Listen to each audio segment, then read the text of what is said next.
is good, YouTube? It's your boy Dio for President back again with another video. And today we are reacting to why I ghosted my day ones. When it comes to friends, yeah, it's a sticky one, like I understand why people do this. When I was younger, I always used to I used to be the kind of guy to really hold on to friendships, cherish friendships, and I still do. But then it has to go both ways, The same way I cherish you is the same way you cherish me. You feel me? Like mutual interest in everything, like in relationships and friendships as well. Like if I want to be your friend, you have to be interested in being my friend too. Like it can't be one sided. And relationships, if you want to be with me, I need to want to be with you. If I want to be with you, you need to want to be with me. Like, if like I'm not like no one is doing that begging, please be with me, baby, baby, be mine. No, no, no, no, no, no, no. One of the coldest lessons adulthood drops is figuring out the difference between a friend and a person who's just there to have fun with you. When we're young, life isn't constantly testing us like it is in adulthood, so it doesn't really occur as a thought that a friend might actually be somebody you depend upon. When I was younger, I would just consider a friend somebody who's chill and fun to be around and a part of the same friend group. It's all vibes, and you don't have a real measure of a person's loyalty until life tests it. That's facts. That's facts. That's facts. I don't know, man. I don't know. Let's just keep going into the video. Like it's very very ironic because like I told myself that like I was going to tone down on the whole like friendship, like cuz I feel like I talk about friendship and betrayal a lot. Like I don't know. On one hand, I want us to react to this video. I want us to watch it, but on the other hand, I told myself that I wasn't going to do this anymore. But well, I mean,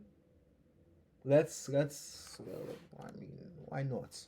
You hit a wall, broke, stranded, desperate for a hand, and suddenly the people you bled for show you exactly who they are. And once that illusion cracks, you realize those weren't ride or dies, they were just convenient company. Because once you see that side of someone, you can't unsee it. Friendships stop being automatic, you put your guard up, and you become much more selective about who you let into your circle. I feel like now it's true. Like now, like I used to be the kind of guy to have a shit ton of friends, a shit ton of people around me. I really did, And I say this over and over again, and I'm like, ugh, I probably shouldn't be talking about it, but it's true. I used to have a shit ton of people around me. Now I have like two.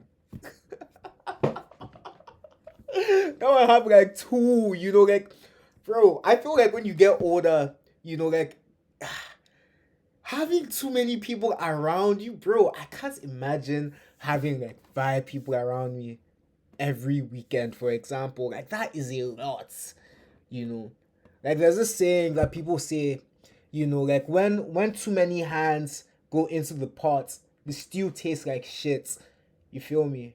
Bro, if I'm the pot, not too many hands can touch the stew in this pot because I don't want the stew to taste like bullshit. Like I want my happiness to be intact, my energy and my aura to be intact. I can't lie. And the more people that you let into your life, the less I don't know, bro.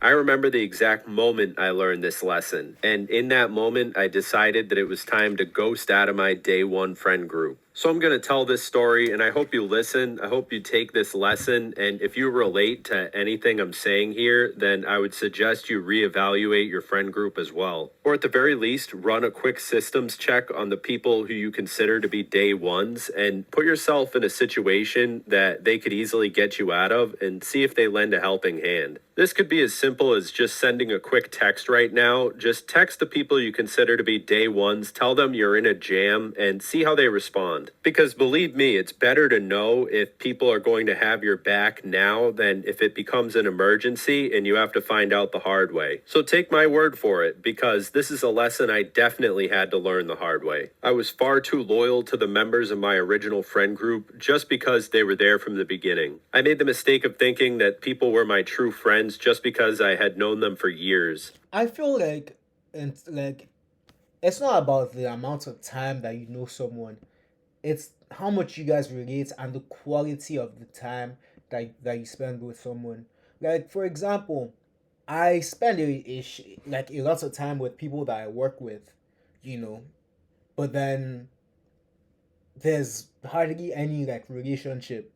But then the quality of time that I spend with my two friends, 10 out of 10. But then we don't, I don't see them for 20 hours a week, 40 hours a week. You feel me? So it's all about like the quality of the time that you spend with the person. Me, I'm a big like, quality time kind of person. Relationship, friendships, like we have to spend time together. And if you don't want to spend time with me, then you know, nothing can, nothing can happen. Friendship or relationship wise. All right, so let's get into the story. Picture this. I grew up outside the city of Boston. So basically, all of New England was my playground once I got a car. I went to the beaches in Rhode Island, hikes in New Hampshire, and just hanging out all around New England. That was my stomping ground. So having access to the city of Boston and all the smaller cities that are around that area, I had a handful of different friend groups, but today we're going to be focusing on the day ones. I was in the same school system, grades K through 12 growing up, so I had a pretty tight knit friend group all throughout my life, and we all went to college after high school together too, so we stayed friends much into our 20s. What started to happen though, aside from just Damn, I have no friend like that. I have no friend that I grew up with around me. Not even one. natural things like life getting in the way and friends just phasing out of your life because just life takes them in a different direction. The core friend group became corrupted essentially because we had integrated different people who we'd met around the city in different places. So it wasn't really the original friend group anymore. It was just basically three of us and then a bunch of people we'd met throughout the years. But I'd held on to this core friend group because they connected me to the wider friend group and everybody I knew growing up. So even though we were falling into a bad crowd, so to speak, I still considered these people to be my best friends. And shit, all the trouble we'd get into, I mean, it was fun when we were younger, but as we started to get older, it just started to seem like there were going to be real life consequences from the way we were acting. And it was harmless trouble for the most part. For example, there was a city just outside Boston, and sometimes they would have outside concerts there, and it would attract big names. Like I saw Little Peep there, I saw Juice World there, I saw Little Pump, I saw X. I saw a lot of these big SoundCloud rappers in concert while they were on the come up, and I got to go for free. Basically, a hobby of ours was sneaking into concerts, and some of us would take it a step further and try to get backstage. Sometimes they were successful, but I never followed them that far. But our main go-to method when the concerts were held outside was just to climb up this tall building that was just overlooking the venue, and everybody would hang out on the top of this flat roof building. And we had no permission to be up on top of this building, but nobody had attempted to stop us before, so that was basically our go-to concert method for about 2 summers. It was an awesome way to see concerts for free, especially the way they're so expensive nowadays. But of course, nothing good lasts, and word got out about this. People told their friends they wanted to bring girls. So the last time we ever went up there, we had about 15 people going with us, and it was pretty janky to get up there. You had to Damn, 15 people, bro. That's why I said too many hands mess up the pots. Like, too many hands mess up the pots because now they're going to spoil a good thing that you guys had. climb up a fire escape and do some MacGyver maneuvers just to get onto the buildings so that you could see the concert. And this was slight work when it was a small squad. When it was just me and the bros, we would get up there with no problem. But this time, it was so hard to get these people up the fire escape that it drew too much attention. The security or someone must have seen us all fucking around just going up the side of this building, and we had no business being there. We looked like people going to a concert, and they were probably already on the lookout for people who were causing trouble from that crowd. So once the flashlights came out and security was busting the people who were at the bottom of the fire escape, I was like, holy shit, because me and bro were already at the top of the building, so we had to pull some parkour shit to get down. So then it took us a little while to get reunited with the people we actually came with, but the person who originally gave us a ride was nowhere to be found, and they told me that he'd gone home. I guess he got scared, ran to his car by by himself and just drove away. So we start blowing up his phone because, of course, we want to make our exit too. I mean, we've already overstayed our welcome in this unfamiliar city and we're hours away from home. So luckily it was the summer, but we basically just spent the night walking around the city and I remember just being so pissed that night and I couldn't believe that he would leave us stranded there. This person who I'd known for years, he wasn't one of the people who I went Damn, he left them stranded after they got caught. Wow.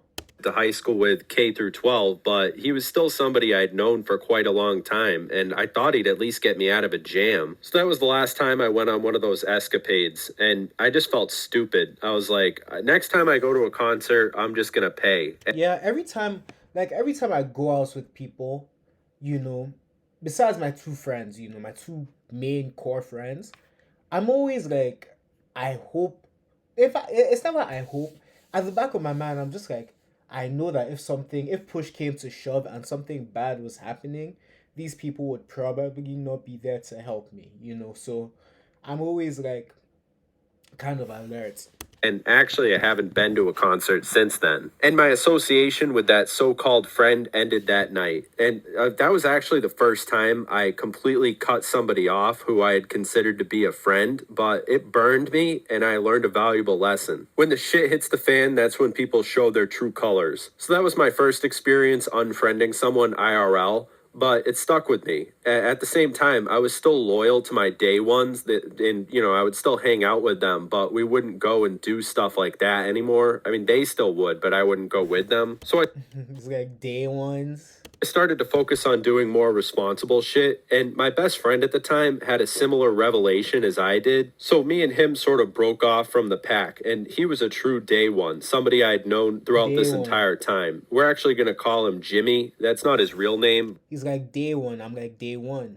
but I don't want to put bro on blast. So what me and Jimmy ended up doing for fun was trying to resell shit that we'd find at flea markets and other places online. And basically we were trying to hustle. We were into that e-commerce shit heavy, and we were just trying to find every angle to make money online. But the thing was, Jimmy didn't have a car, so I was doing all the driving to all these places and, carrying a lot of the weight. Anyway, eventually we got tired of the e-commerce shit and we started working at UPS, and it wasn't bad. I mean, UPS is a pretty physically demanding job, but working with my best friend, and also we had a few friends who we made at the company, so the days went by pretty cool. I mean, we got a few laughs in and it was all right. The reason I'm telling this story though is because this was the biggest mask off moment where I realized that some friendships are just not meant to last. See, I helped Jimmy a lot with that job. At one point he needed to get paperwork from his house, so I drove him all the way from work to his house and back just so we could get that done. I was Wow. willing to lend bro a helping hand from time to time, and he would reciprocate sometimes. I mean, he wasn't a deadbeat. I mean, I thought I knew what to expect from this dude, and he was connected to the same group of friends who we'd all known forever. So I guess I had some sense of a misguided loyalty towards the friend group that we used to have, and now we were starting to get older and the friend group was breaking apart. He essentially became my best friend by default. Like, me and bro would chill regularly, and then occasionally we'd have a cameo appearance from somebody else from the larger circle. Anyway, time Whoa, I'm sorry guys. I don't know if you guys are watching this GTA thing, but then this babe is like launching rockets at the guy, bro. goes on. I'm Shit. How did she get a rocket launcher? I have no idea. working at UPS, right? And a day comes when I just don't have any gas. I wake up in the morning and my gas tank is near zero, but somehow I still manage to get to work on fumes. And at this time in my life, I was up against it, living paycheck to paycheck. So basically, my goal for the day was just get through the workday and somehow get home after, and then I'll get my money and I'll be able to put gas in my car. So naturally, this is in the back of my mind the entire time I'm at work. And I come up with the solution. Hey, maybe Jimmy can float me a few bucks so that I can at least have enough gas to get home and I won't get my car towed. It won't break down on the side of the road. Avoid catastrophe, right? And I had faith in Jimmy. There was no doubt in my mind that bro would float me a few bucks and I'd even pay him back with interest because I'd be so grateful just to get my car home. So finally, later that day, I track bro down in the warehouse and I explain to him the situation. And he just hits me with the biggest glazed look and the dead eyed stare. And he just says, "You got to put gas in your car, bro," and walks away. And it might not seem like much, but that's when the illusion of friendship cracked for me. I know talking about it years later, yeah, it just Chill. Was this a situation where he actually had money? When it comes to money, money is very, very sticky. Like I don't even really ask my friends for money. I can go to family, but I don't really ask my friends for money. Money is a sticky one.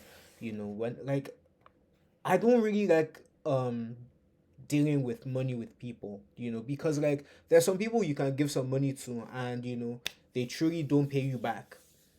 you know they won't pay you back.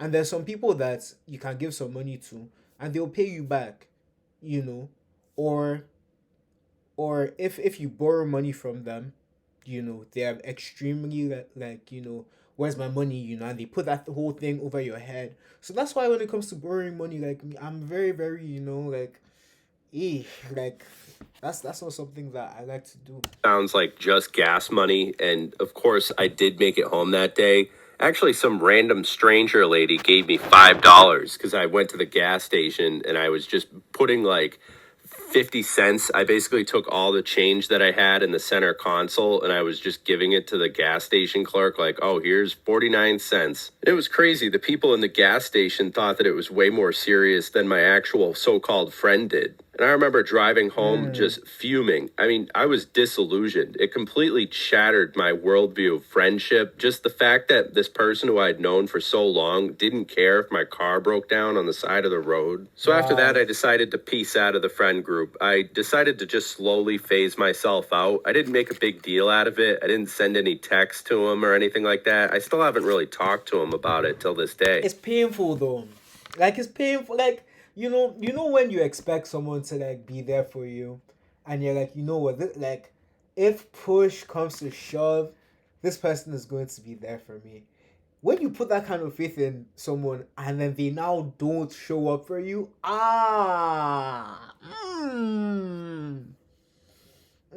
why you can only put your faith in the man upstairs, because you never know with people, bro. And that wasn't the last time we hung out either. That was definitely the last time I let him in my car. I mean, I didn't give bro a ride anywhere after that, but we definitely hung out a few times and like when the group got together. So over time, I would just prioritize other things besides hanging out with my friends. I would say yes a few times, do a few things with them, but most of the time I would say no. I would be busy doing other things or just stay home and do nothing instead. I realized these people aren't actually people I can depend upon. I mean, it's nice to have friends who you've known your entire life, and it's hard to give that up because you want day ones, and you'll never have friends like you did when you were younger. But I guess that's the point. When you're young, you have the luxury of caring about, oh, are these people fun to hang out with? And if the vibes are right, then it's cool. But when you're older, it's like if my back was against the wall and these people were the only ones I could depend upon to get me out of a bad situation, would they actually help me? And that situation where that other dude left me stranded in the city that one time, well, that actually contributed a lot to it because at the time I thought, well, I don't know him that well. I mean, I've only known him for a few years, but the situation with For a few years, though, a few years, like I can't imagine like me being like in a messed up situation and EJ or Favor don't come and help me.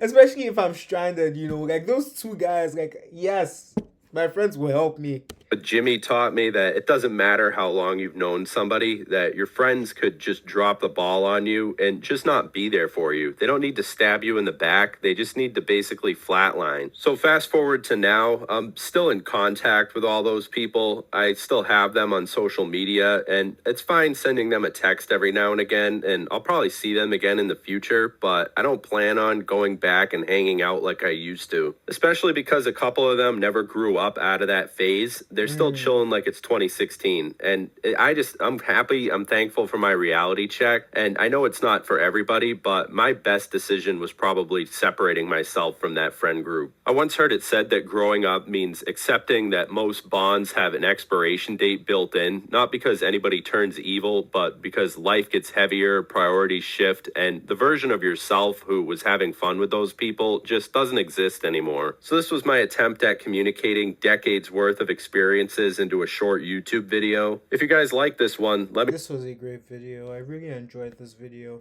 Yo, if you guys like that video, let me know. Like, comment, and subscribe, and do all that good stuff.